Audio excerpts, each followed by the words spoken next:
മൂകാംബിക എന്ന് വെച്ചാ ബിനുവിന്റെ favourite destination ആയിരുന്നു. I C. ആ ഒരു കടാക്ഷം കൊണ്ടാ ഇങ്ങനെയെങ്കിലും ആയത്. ആദ്യം നന്ദി അറിയിക്കേണ്ടത് അവിടെ തന്നെയാണല്ലോ.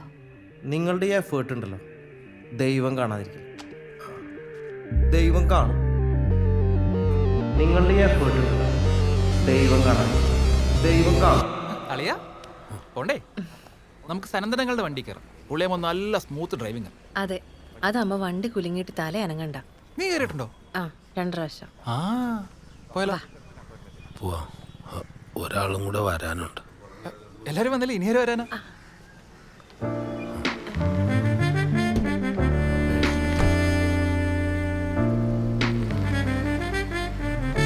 ഇവളെന്താ ഇവന്റെ പിന്നാലെ? കല്യാണം കഴിക്കണം പറഞ്ഞ് നടക്കുമല്ലേ അവള്?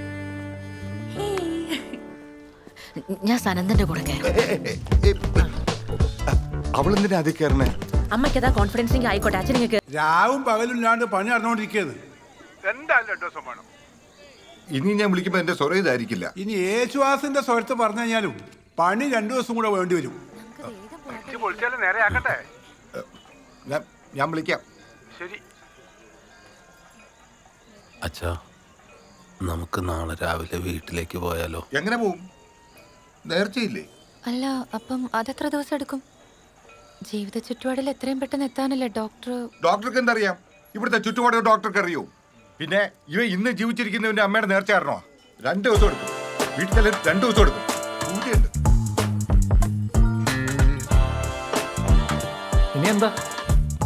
ഇതൊരു പരീക്ഷണമാണ്. ഏറ്റായിട്ടു ഏൽക്കില്ലെന്ന് പറയാൻ പറ്റേട്ടാ. എന്തെങ്കിലും ഒന്ന് പറ. ഒരാളെ കൊല്ലാനല്ലേ നമുക്ക് ആവാത്തോളോ? സ്വയം ആത്മഹത്യയിലേക്ക് തന്നെ വിടാല. ബിനു കാരണം ഈ കുടുംബം കടബാധ്യത കയറി കൂട്ടാത്മഹത്യ ചെയ്യാന്നുള്ള പ്രതീതി അവനാദ്യം ഉണ്ടാക്കണം. വിഷം കഴിക്കുമ്പോൾ ആദ്യം അവനെ കൊണ്ട് കുടിപ്പിക്കണം. നമ്മൾ കുടിക്കാന്ന് അഭിനയിക്കാനേ പാടും. മനസ്സിലായ? പിന്നെ പഴയ കണ്ടീഷനിലേക്ക് എത്തുകയാണെന്ന് കരുതുക. എന്നിട്ടൊരു നല്ല മനുഷ്യനായി മാറിയാലോ? എത്ര ശതമാനം? ഞാൻ അവന്റെ അമ്മയാ. അവനെ എനിക്കറിയാം. അങ്ങനെ ഒരു പ്രതീക്ഷ എനിക്കില്ല. ഓർമ്മയിലെത്തിയ അവൻ പഴയതിലും മോശമാവും. സ്നേഹിക്കാനുള്ള ഒരു അവസരം കൂടി തന്നതായിരുന്നു ദൈവം കോമയിലൂടെ. പക്ഷെ അവൻ ആ പഴയ ബിനു ആയാൽ അതാണ് ഇത് സെഞ്ചുറി എടുക്കും. ബിനുവിനെ സംസാരിച്ച് സമ്മർദ്ദപ്പെടുത്തി കൂട്ടാത്മഹത്യ ചെയ്യാന്ന മുൻപിലെത്തിക്കുന്ന ജോലി കിട്ടിയാ ഏറ്റെടുത്തു. സഞ്ജു തന്നെ ഈ പണി ചെയ്യാൻ നല്ലത്. പക്ഷെ എന്ത് തേങ്ങ സംഭവിച്ചിട്ടാണെങ്കിലും ആ ചെകുത്താനെ നമ്മൾ കീഴടങ്ങരുത്. നമ്മൾ പറഞ്ഞ കാര്യത്തിൽ ഉറച്ചു നിൽക്കുക, മാറ്റണ്ടാവും. ഓക്കെ,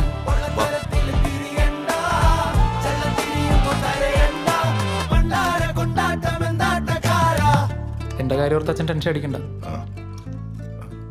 ഇതെന്റെ വിധിയല്ലേ, ഞാൻ മാനേജ് ചെയ്തോളാം. ഞാൻ ആലോചിക്കുന്നത് നിഷിമയെ കുറിച്ചാ. നിഷമിക്ക് എന്ത് പറ്റിയച്ചാ? ഒന്നുമില്ല. ഞാൻ കരുതി ബിനുവിന് എൻ്റെ പാരമ്പര്യമാണെന്ന്. അവനവൻ്റെ അമ്മയുടെ പാരമ്പര്യമാണ്. അതേ സെയിം ജീനാ എൻ്റെ മോക്കും നിൻ്റെ ഭാര്യയ്ക്ക്. നീയും തച്ചു വച്ചോ.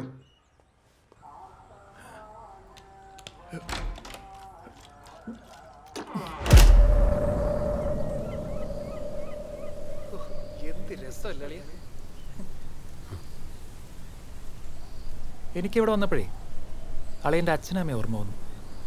പാവങ്ങൾ എത്ര തവണ ഇതുപോലുള്ള സ്ഥലങ്ങൾ ആത്മഹത്യക്ക് വന്നിട്ടുള്ളത്. അല്ല, അവരെ കുറ്റം പറയാൻ പറ്റില്ല. വൻ റിച്ച് ഫാമിലി ആയിരുന്നല്ലോ. അളിയനെ ഒരുത്തനല്ലേ അവരുടെ സമ്പാദ്യം മുഴുവൻ നശിപ്പിച്ച് കളഞ്ഞത്. അളിയൻ്റെ ഒടുക്കത്തെ ഓൺലൈൻ റമ്മി. കുടുംബത്തിൻ്റെ മാനവും പോയി, കാശും പോയി, ഇല്ലാത്ത കടബാധ്യത ഉണ്ടാക്കി. അളിയൻ്റെ സ്ഥാനത്ത് ഞാനായിരുന്നെങ്കിലേ 2 പ്രാവശ്യം അവിടെ നിന്ന് ചാടിയനെ.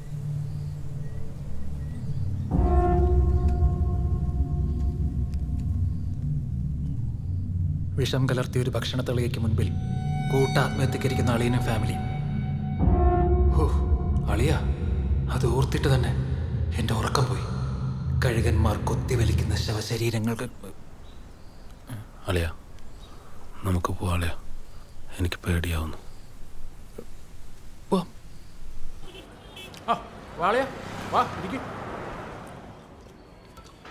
കോഫി പറയട്ടെ? അളിയ, ഇന്നലെ പറഞ്ഞത് ആലോചിച്ച് എനിക്ക് ഉറങ്ങാൻ പറ്റിയില്ല. ഞാനുണ്ടാക്കിയ കടമൊക്കെ എനിക്ക് തീർക്കാൻ പറ്റുമെന്നറിയില്ല. അളിയൻ പറഞ്ഞത് ഞാൻ വെറുതെ സങ്കല്പിച്ചു. വിഷം പുരട്ടിയ ഭക്ഷണത്തലികയുടെ ചുറ്റുമിരിക്കുന്ന കുടുംബം. എന്നിട്ട് നമ്മൾ കുടുംബം മുഴുവനും. കുടുംബം മുഴുവനല്ല, അമ്മയും അച്ഛനും പിന്നെ അളിയനും. അച്ഛനും അമ്മയും ഞാനും. ഈ വിഷം കലക്കി വെച്ച ഭക്ഷണം ആദ്യം ആര് കഴിക്കും? അച്ഛൻ കഴിക്കോ? അമ്മ കഴിക്കും? ഞാൻ കഴിക്കും? എനിക്കറിയില്ല അളിയ. കടബാധ്യതയൊക്കെ ആർക്കാ ഇല്ലാത്തത്? ഇതെൻ്റെ 2ാം ജന്മമല്ലേ? അതെ അതെ അതെ. എനിക്ക് മരിക്കണ്ട. അച്ഛനും അമ്മയും മരിക്കണമെന്ന് പറയുന്നുണ്ടെങ്കിൽ അതിനെന്തോ തക്കതായ കാരണമുണ്ട്. ഉണ്ട്. അത് കണ്ടുപിടിച്ചിട്ട് അതാണ് നമ്മൾ ആദ്യം ഇല്ലാതാക്കേണ്ടത്. അല്ല, അത് കണ്ടുപിടിക്കാനാണ് നമ്മളിങ്ങനെ ശ്രമിച്ചുകൊണ്ടിരിക്കുന്നത്. പക്ഷേ നടക്കുന്നില്ല. എന്താ നടക്കാത്തത്? ഞാനൊന്ന് ശ്രമിച്ചിട്ട് വരാം.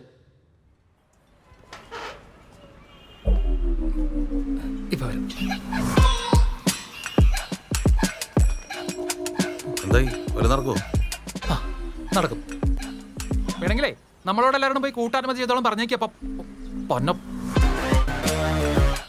പിന്നെ നമ്മൾ വിചാരിച്ച ആളല്ല. അയ്യോ, തന്റെ ഊള ഐഡിയ ഒന്നും അവിടെ ഏറ്റില്ല.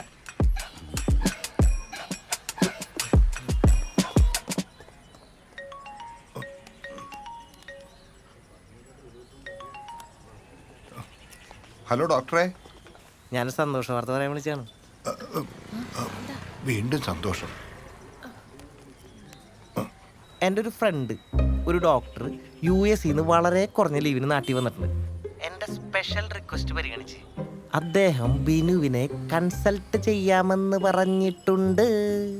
അദ്ദേഹം കൺസൾട്ട് ചെയ്യാമെന്ന് പറഞ്ഞാൽ അതിനർത്ഥം നമ്മൾ ഇതുവരെ തള്ളി തുറക്കാൻ ശ്രമിച്ച് പരാജയപ്പെട്ട ഓർമ്മയുടെ ഗേറ്റ് ചവിട്ടി തുറക്കാൻ ശ്രമിക്കുന്നു എന്നാണ്. ഡോക്ടറെ, ഈ ചവിട്ടി പൊളിക്കുന്നതിന് പകരം ചാടി കിടക്കാൻ നോക്കാമല്ലോ അല്ലേ? അതും ട്രൈ ചെയ്യാം. അപ്പൊ എന്ത് സംഭവിച്ചാലും നിങ്ങൾ നാളെ കാലത്ത് ഹോസ്പിറ്റലിൽ എത്തണം. ശരി. ഇനി എന്താ ചെയ്യാ? തിരികെ പോവേണ്ടി വരും. ഫ്ലാറ്റിലെത്തുന്നതോടുകൂടി കാര്യങ്ങൾ കൂടുതൽ കോംപ്ലിക്കേറ്റഡ് ആവാനാണ് ചാൻസ്. അവൻ എന്തെങ്കിലും ഓർത്തെടുക്കും.